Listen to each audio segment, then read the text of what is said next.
오늘 함께 묵상할 하나님의 말씀은 로마서 12장 1절부터 2절까지입니다. 그러므로 형제들아, 내가 하나님의 모든 자비하심으로 너희를 구원하노니 너희 몸을 하나님이 기뻐하시는 거룩한 산 제물로 드리라. 이는 너희가 드릴 영적 예배니라. 너희는 이 세대를 본받지 말고 오직 마음을 새롭게 함으로 변화를 받아 하나님의 선하시고 기뻐하시고 온전하신 뜻이 무엇인지 분별하도록 하라. 아멘. 어느새 2018년도도 52주일 가운데 52주일 가운데 마지막 주일 예배를 드리게 되었습니다. 아들, 딸들이 아침에 집을 나갔으면 저녁에는 집에 돌아와야 하죠.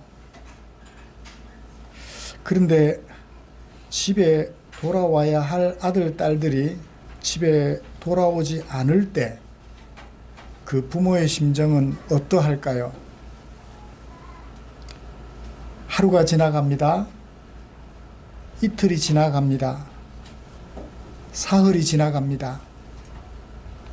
그럼에도 집을 나갔던 아들, 딸들이 집에 돌아오지 않았을 때 그 부모의 심정은 어떠할까요?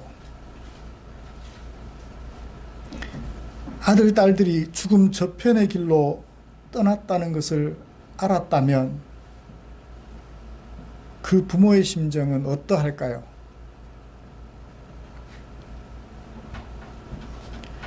김용균이란 청년이 그러했고 윤창호라는 청년이 그러하였습니다. 한 해를 마감하는 주일에 이런 부모의 심정으로 강단에 섰습니다. 집 나간 자식이 돌아오기만을 기다리는 부모님의 마음처럼 우리 하나님께서는 오늘도 당신의 백성들이 당신의 집으로 돌아오기만을 간절하게 기다리고 계시지요. 이런 하나님의 심정으로 저는 오늘 이 강단에 섰습니다. 이 자리에 앉아 계시는 우리 성도님들의 마음속에도 이런 하나님의 심정을 모두 다 가지게 되기를 주의 이름으로 축복합니다.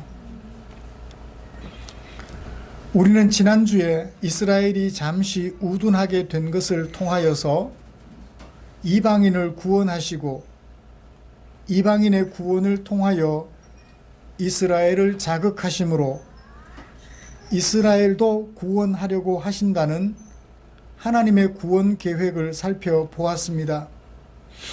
그 얘기를 마무리하면서 바울은 11장 32절에서 이렇게 말했지요. 하나님이 모든 사람을 순종하지 아니하는 가운데 가두어 두심은 모든 사람에게 긍휼을 베풀려 하심이로다.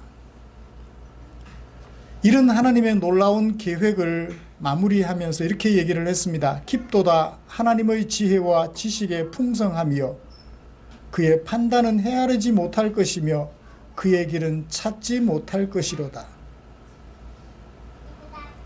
이 사람의 불순종을 통하여 이 사람을 구원에 이르게 하시고 이 사람의 구원을 통하여 이 사람의 구원을 자극하여 구원 얻게 하시는 하나님의 이 놀라운 계획 앞에 바울은 감탄을 연달하였지요. 모든 사람에게 긍휼을 베푸셔서 모든 사람을 구원하고자 하시는 아버지 하나님의 마음을 누가 알 수 있을까요? 바울은 그것을 알았고 그 하나님의 마음을 편지로 써서 오늘 우리로 하여금 읽게 해 주었습니다. 이런 하나님의 마음을 안 저와 여러분, 우리들은 이 시간 아버지의 집에 돌아와서 아버지 앞에 은혜를 받고 있으며 또한 아버지께 예배를 드리고 있는 줄 믿습니다. 부끄러움을 무릅쓰고 우리의 죄악을 살필진데 아버지 집에 감히 발을 들여놓을 수 없지만 그럼에도 불구하고 부끄러움을 무릅쓰고 감사하는 마음으로 이 자리에 앉아서 하나님께 감사로 예배 드리고 있는 줄 믿습니다. 이런 은혜를 베푸신 하나님께 감사하면서 살아가고자 하는 우리를 위하여 하나님께서는 귀하고 귀한 마음을 성경 속에 담아 우리에게 남겨주셨습니다. 오늘은 그 중에 로마서 12장 1절부터 2절까지 말씀을 살펴보면서 로마서에 대한 대단원의 막을 내리려고 합니다. 먼저 우리가 함께 읽은 로마서 12장 1절부터 2절까지 말씀이 어떻게 구성되어 있는지 정리를 해봅시다. 1절은 내가 너희에게 뭐한다? 권한다. 무엇을 권해요? 이것을 권한다. 그러므로 1절이 중심 문단이 되겠습니다. 내가 너희들에게 이것을 권한다. 2절은 내가 너희들에게 권하는 이것을 너희가 실천하려면 어떻게 해야 되는가? 1절에 대한 부연 설명을 2절에서 해주고 있습니다. 대책을 제시해주고 있지요. 권면만 해주고 대책을 제시해주지 않는다면 그 권면을 어떻게 이루어야 할지 우리는 알 수가 없을 텐데, 바울은 감사하게도 권면한 후에 그 권면을 이룰 방안까지도 우리에게 제시를 해주고 있습니다. 1절과 2절이 바울이 로마 성도들에게 전해준 한편의 설교라면 저도 바울과 같은 논리로 같은 순서로 우리 성도님들께 설교하려고 합니다. 먼저 바울이 권면하는 대로 예수님의 사랑으로 하나님의 백성이 된 우리는 하나님께 합당한 예배를 드려야 한다라는 이 사실을 정리해 보고 싶고요. 그리고 이어서 어떻게 해야 하나님 앞에 합당한 예배를 드릴 수 있는가 하는 것을 차례로 살펴보면서 하나님의 은혜를 나누려고 합니다. 권면하기에 앞서서 바울은 그러므로 라는 말을 하고 있죠. 12장 1절 처음에 그러므로 라는 이것을 우리는 부사라고 그럽니다. 문법적인 용어로 부사라고 하긴 하는데 그냥 부사가 아니고 접속 부사라 그래요. 앞에와 뒤의 것을 연결시켜주는 접속 부사다, 그렇게 얘기를 합니다. 이 그러므로 라는 접속 부사는 어떤 역할을 할까요? 엄마가 아이들을 불러 앉혀놓고 과거부터 지금까지 어떻게 했는지 쭉 일러줘요. 엄마 아빠가 이렇게 결혼해서 너희를 낳았고 이렇게 키웠고 교육을 시켜와서 지금까지 이것을 강조하며 가르쳐서 라고 얘기를 쭉 한 다음에 그러므로 내가 너희에게 말할게. 네가 어디 가든지 앞으로도 이렇게 하렴 이라고 말을 했다면 이 그러므로라는 말은 어떤 뜻을 가지고 있나요?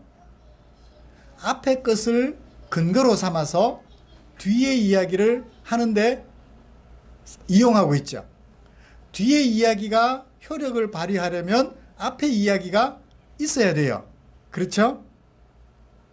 그렇습니다. 그러므로라는 이 접속 부사는 사전적으로 이런 뜻을 가지고 있습니다.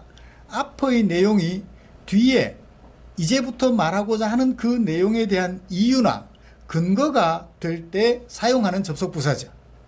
내가 지금부터 이런 말을 하는데 그 말을 하는 근거는 이거야 라고 앞의 이야기를 근거로 제시합니다. 이것을 다 말한 다음에 이제 그러므로 너희는 이렇게 해야 돼 라고 얘기를 하는 거죠. 그러면 지금까지 바울은 무슨 얘기를 했나요? 정리를 해볼까요? 1장 1절부터 시작해서 11장 마지막 36절까지 무슨 얘기를 했죠? 우리에게는 뭐가 필요하다? 복음이 필요하다. 왜 복음이 필요합니까? 모든 사람은 다 죄인이기 때문이다.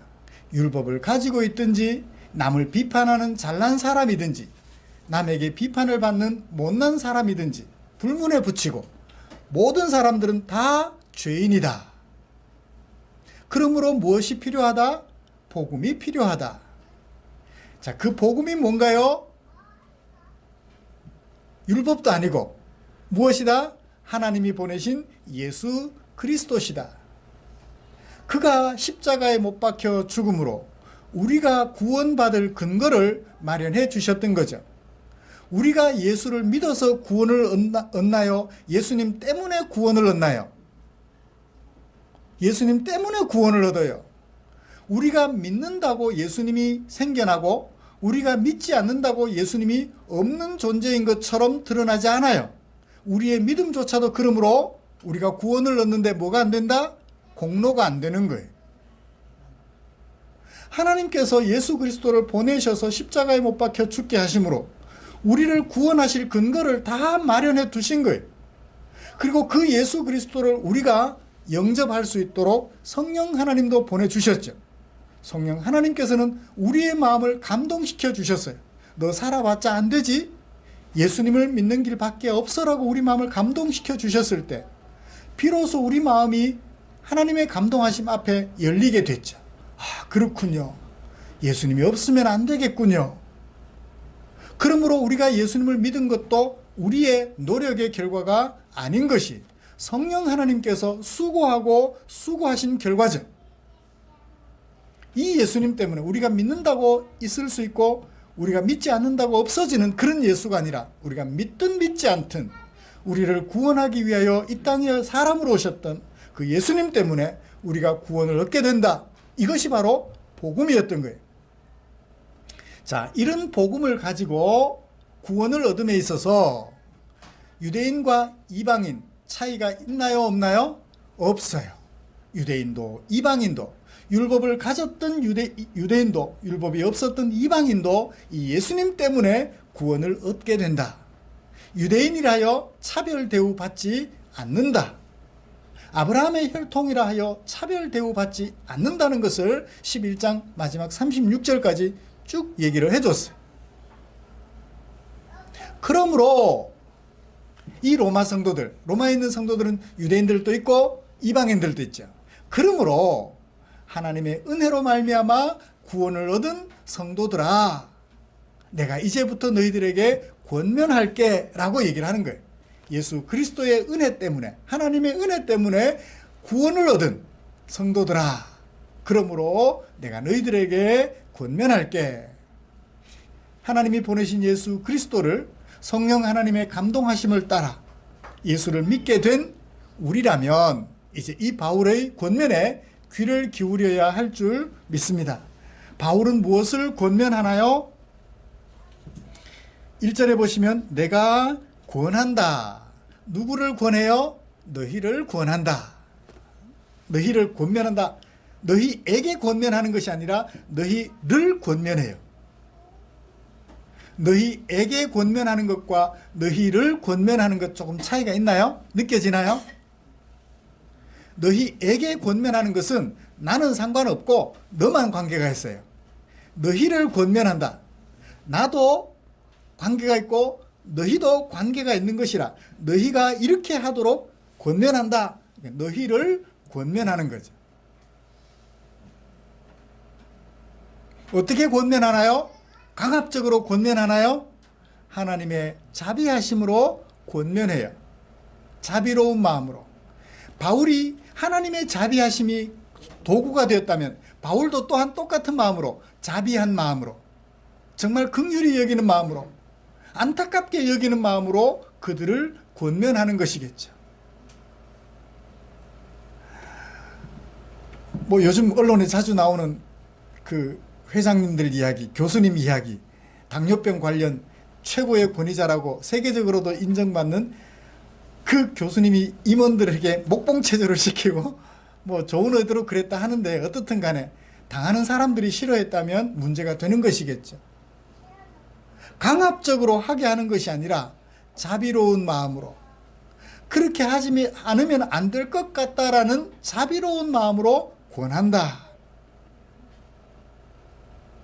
그래요. 바울이 로마에 있는 성도들에게 생활비라도 돼줬다면 강압적으로 할 수는 있을지 모르겠어요. 그렇지 않거든요. 그런데 그 생활비보다 더 소중한 것 뭔가요? 구원이라는 것을 그들에게 소개해 주면서 자비로운 마음으로 권면을 해요. 무엇을 권면하나요? 너희 몸을 하나님이 기뻐하시는 거룩한 산 제물로 드려라. 이는 너희가 드릴 영적 예배니라. 라고 우리 개역 성경이 번역을 해 두었어요. 조금 더 원문에 가깝게 번역을 해보면 이런 뜻입니다. 너희가 너희 몸을 드릴 것을 권면한다. 너희 몸을 드릴 것을 권면한다. 어떻게? 산 제물로 드릴 것을 권면한다. 영적 예배를 영적이라고 번역했는데 이 영적이라는 번역도 조금 헷갈려요. 영적인 것 반대는 뭔가요? 육적인 건가요?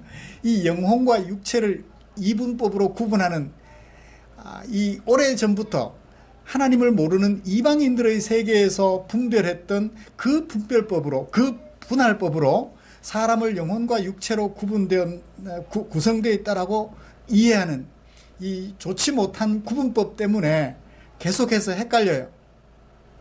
영적인 예배, 육적인 예배. 육적인 예배는 뭐가 문제예요? 영적인 예배는 좋아 보여요? 그래서 자꾸 영적, 쩍쩍. 다리나 쩍 벌리지 뭐. 그죠? 쩍벌남. 쩍쩍이라는 게 별로 안 좋은 것 같아요. 원래 뜻은 뭐냐면 합당하다라는 얘기예요. 합당하다.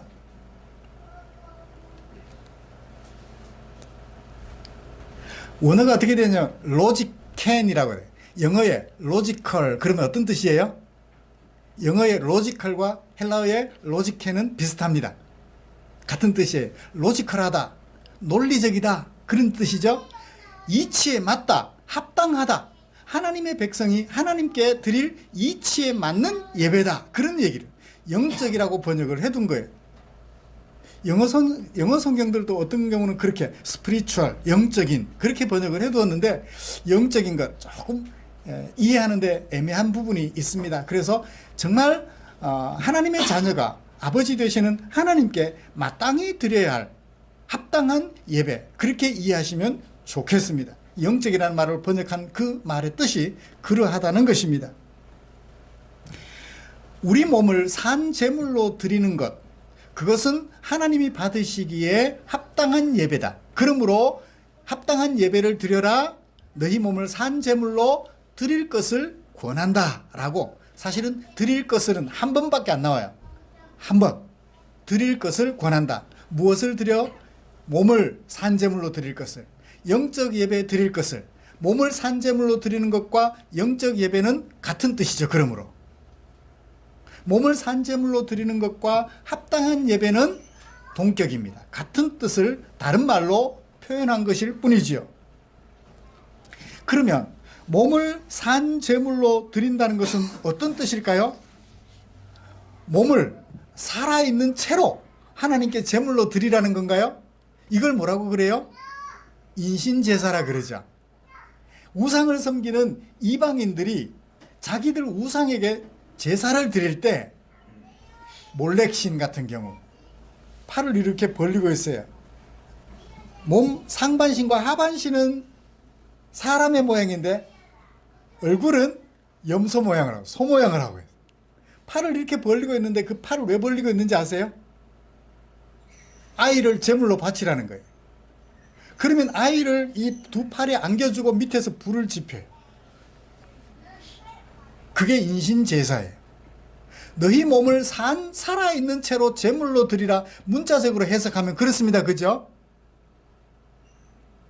그러면 이걸 문자적으로 해석하면 돼요, 안 돼요? 안 되죠. 우상을 섬기는 이방인들이나 그러지. 하나님은 인신제사를 받으시는 분이 아니세요. 그러면 산 제물은 뭘까요? 은유적인 표현, 그 속에 감추고 있는 뜻이 있죠?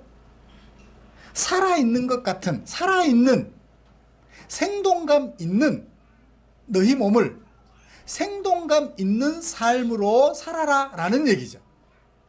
누가 받으시기에 합당한? 하나님이 받으시기에 합당한.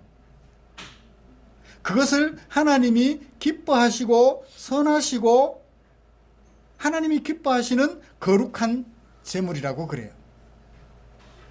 너희 몸을 가지고 생동감 있는, 하나님이 기뻐 받으시고 하나님이 거룩하신 하나님이 기쁘게 받으실 만한 거룩한 삶을 사는 것, 그것을 산 제물로 드린다라고 표현을 하는 거예요.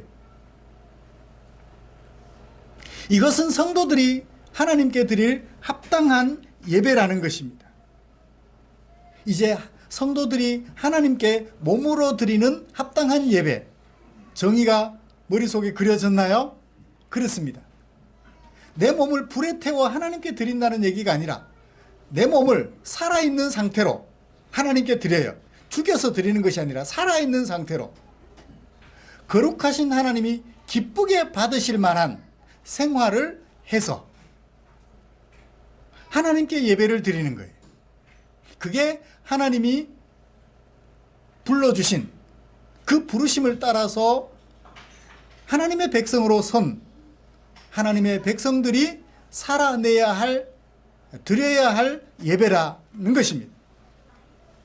그러면 이런 합당한 예배는 예전에 예식에 제한되지 않음을 알 수 있죠.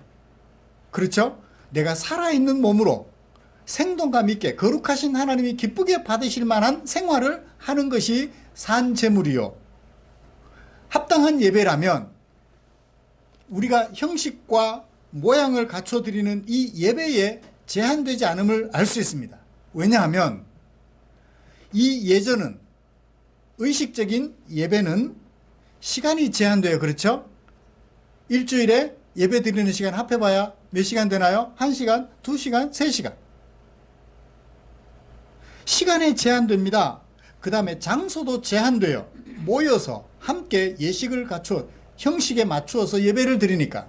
그러므로 여기서 성도들이 하나님께 드려야 할 산제물, 곧 합당한 예배는 예전에 제한되지 않음을 알 수가 있죠. 내 온 삶, 아침에 일어나서부터 저녁에 잠자리에 드는 시간까지, 아니 잠자리에 들어서조차도 하나님이, 거룩하신 하나님이 기쁘시게 받을 만한 아름다운 생활을 하는 것, 그 전부가 뭐다? 하나님 앞에 합당한 예배다, 성도가 드릴 합당한 예배다라는 것입니다. 사랑하는 성도 여러분, 그러므로 오늘 우리는 예배에 대한 개념부터 정리해야 할 필요가 있을 것입니다. 제한된 시간, 제한된 장소에서 하나님께 예배드리는 예전으로서 예배, 그것도 의의가 있겠습니다만, 그러나 그것보다 더 예배의 개념은 크다라는 사실을 먼저 유념하십시오.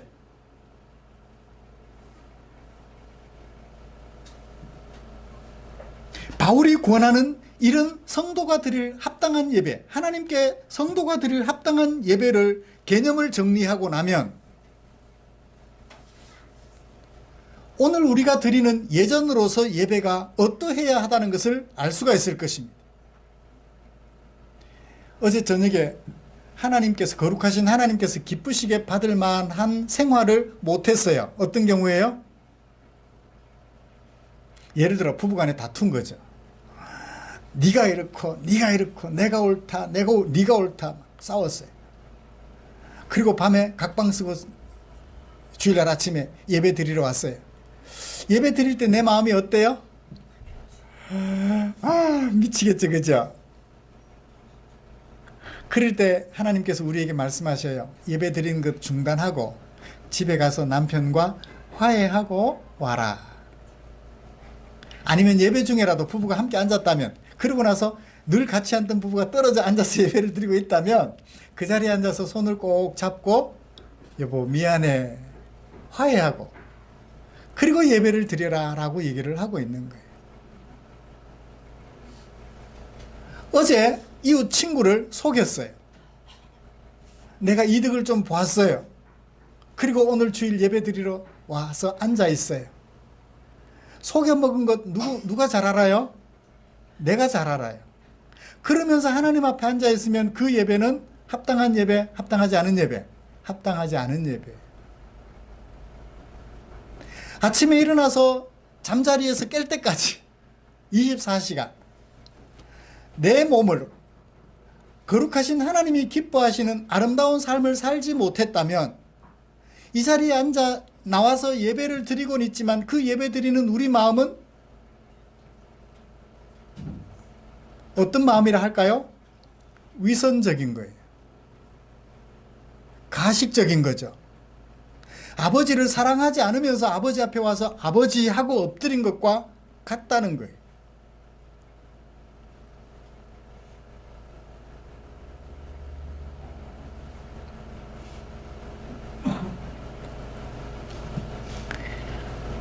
그러면 이렇게 말하는 저는 잘 살고 있는가?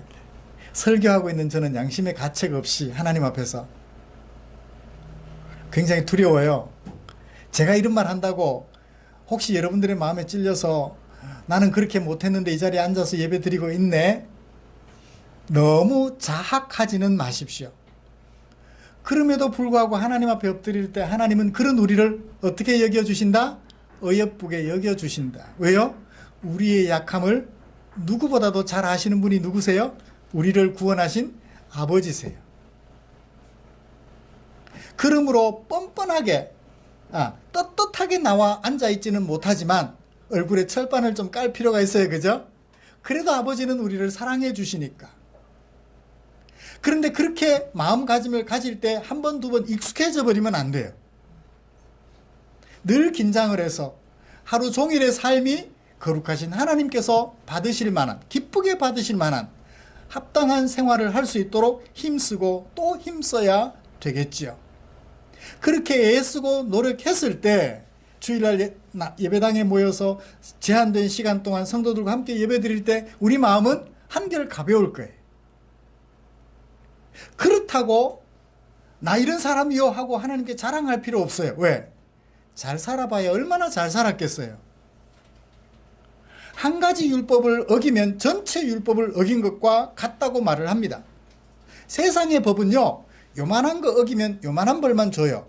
근데 하나님 앞에서는 벌 받으려면 요만한 죄를 범해도 법 전체를 범한 것과 같기 때문에 죽음이에요. 그 자체로. 그러므로 우리를 용서해 주신 하나님의 그 사랑이 크기에 하나님 앞에 나와 엎드려 예배를 드리되 지난 한 주간 동안 잘 살았다고 교만하지 말고 못 살았다고 비참하게 여기지 마시고 못 살았든 잘 살았든 겸손하게 하나님의 은혜를 감사하며 함께 형식에 맞추어 예배드리면 될 줄 믿습니다. 그리고 예배를 마칠 때쯤에는 그래 지난주에는 실패했지만 이번 주에는 성공해야지. 하나님이 거룩하신 하나님이 기쁘시게 받을 만한 아름다운 생활을 해야지라고 마음가짐을 새롭게 하는 그런 시간이 되어야 할 줄 믿습니다. 이것이 바로 성도가 드릴 합당한 예배인 거예요. 주일 예배 잘 드렸다고 주일 예배 52주 한 번도 안 빠지고 예배 드렸다고 예배 잘 드렸다 착각이에요. 위선일 수 있어요. 가식일 수 있음을 꼭 기억하시기를 기대합니다. 아니 1년 52주 중에 10번밖에 못 드려도 한 번밖에 못 드려도 일상 속에서 늘 하나님을 기억하고 살았다면 그것은 어쩌면 하나님 앞에서 기뻐 받으실 만한 삶이 될 수 예배가 될 수 있다는 것을 꼭 유념하시기를 기대합니다. 그렇다고 주일 예배 아예 그냥 안 드리고 성도들과 함께 드리는 예배를 아예 포기하고 그렇게 해서는 안 되겠죠. 자, 그러면 어떻게 해야 우리 몸을 하나님이 거룩하신 하나님이 기쁘게 받으실 만한 아름다운 삶을 살 수 있을까요? 바울은 두 가지로 권면합니다. 하지 말아라고 하는 것과 하라고 하는 것이 있어요. 하지 말라고 하는 것은 뭐죠? 2절 너희는 이 세대를 본받지 마라. 사람들은 이 세대를 본받아요. 여기 세대라는 말은 사람을 말합니다. 서점가에 나오는 책들 중에 어린 아이들에게 인기 있는 책 어떤 책이에요? 우리 어릴 때 많이 읽었던 책들. 영웅전, 그죠? 이순신 장군, 세종대왕, 나이팅게일, 유명한 사람들. 그런 사람들을 영웅전이라고 펼쳐놓은 다음에 그런 사람들을 많이 따라해요. 석가모니, 석가모니도 위인인가요? 4대 성인 중에 한 사람이긴 합니다. 그죠? 맹자, 공자, 공자왈, 맹자가 그러했다. 공자가 그렇게 말했다. 사람들을 자꾸 본받아요. 사람을 본 삼습니다. 사람들은 생활의 변화를 위하여 모델을 많이 생각하죠. 어릴 적 초등학교 다닐 때 국어책인가요? 도덕책인가요? 나왔던 이야기, 큰 바위 얼굴. 큰 바위 얼굴에 새겨진 그 모습이 너무너무 아름다워서 이 소년이 어릴 적부터 그리로 지나갈 때마다 나도 저 사람처럼 닮아야지, 저 사람처럼 닮아야지. 컸어요. 어떻게 돼 있어요? 큰 바위 얼굴처럼 닮아져 있더라 라는 게 그 동화의 이야기죠. 줄거리죠. 그렇습니다. 오늘날 세상 사람들은 사람을 모델로 삼기를 즐거워해요. 근데 그 사람이 완벽하던가요? 어릴 때는 그 책에서만 소개된 영웅적인 것만 보아서 그 사람이 영웅이라 생각했는데 이제 역사를 잘 살펴본 후에 뒤돌아보니까, 자세히 살펴보니까 그 사람에게 부족한 점들이 한두 가지 발견되는 게 아니에요. 그러므로 사람을 모델로 삼으면 시도는 좋았지만 결과는 어떻게 돼요? 그 사람처럼 흠 있는 사람으로 남아요. 흠 있는 사람으로 남는다고요. 그래서 우리가 그리스도인으로서 모델로 삼아야 할 것은 이 세상에 살았던 사람이 아니에요. 그가 주기철 목사님이라 할지라도, 그가 손양원 목사님이라 할지라도, 그가 바울이라 할지라도 그가 우리의 모델이 되어서는 안 돼요. 그는 사람일 뿐이기 때문에 그러합니다. 자, 그러면 어떻게 해야 되나요? 아닌 것을 이제 생각했다면, 그런 면에서 저도 여러분들의 모델이 되면 안 돼요. 저도 모델이 되면 안 돼요. 저도 부족하기 때문에. 목사님도 싸우던데 뭐. 저를 모델로 삼으면 목사님도 싸우던데 뭐라고 얘기를 하게 된다. 자기를 합리화시키게 돼요. 그래서 우리 그리스도인들이 하나님이, 거룩하신 하나님이 기쁘시게 받으실 만한 예배를 드리려면 사람을 모델로 삼으면 안 된다. 꼭 기억하시고요. 어떻게 해야 되나 그러면 마음을 새롭게 함으로 변화를 받으래요. 생각을 바꾸라는 거예요. 생각을 어떻게 바꾸죠?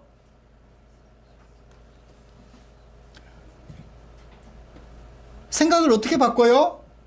2절 하반절에 말하고 있습니다.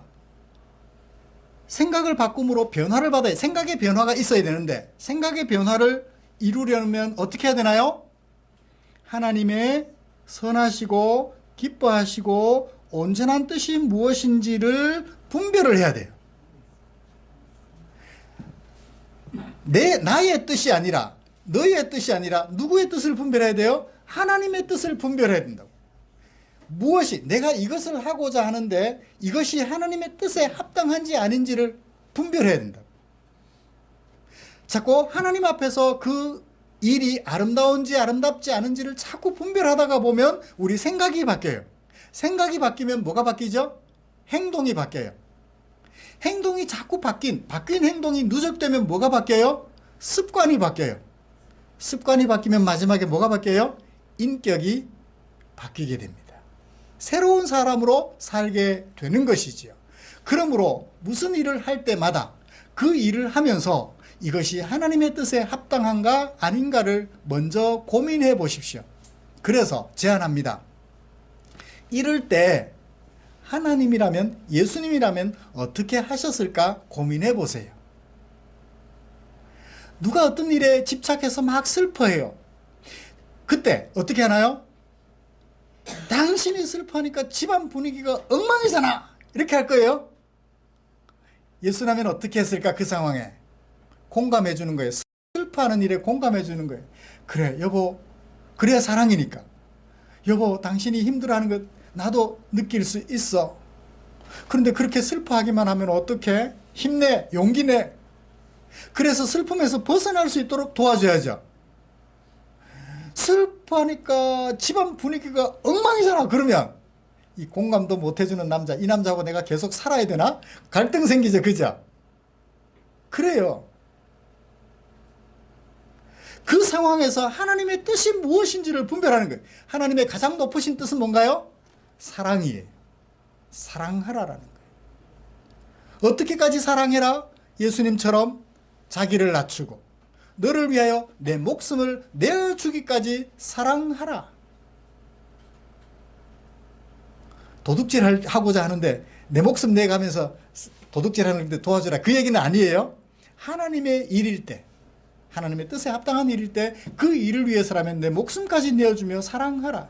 아내가 힘들어하면 걸레들고 방을 휘젓고 다니는 거죠. 아내가 보기에 조금 불만스러워도 그렇게 안 하는 것보다는 하는 게 나으니까. 말씀을 마치겠습니다. 사랑하는 성도 여러분, 우리가 하나님이 거룩하신 하나님이 기쁘게 받으실 만한 합당한 예배를 드려야 하는 이유 발견했나요? 1절부터 11장 36절까지. 하나님의 은혜로 말미암아 구원을 받았으니 합당한 예배를 드려야 되는 존재임을 기억하시길 바랍니다. 어떻게 해야 돼요?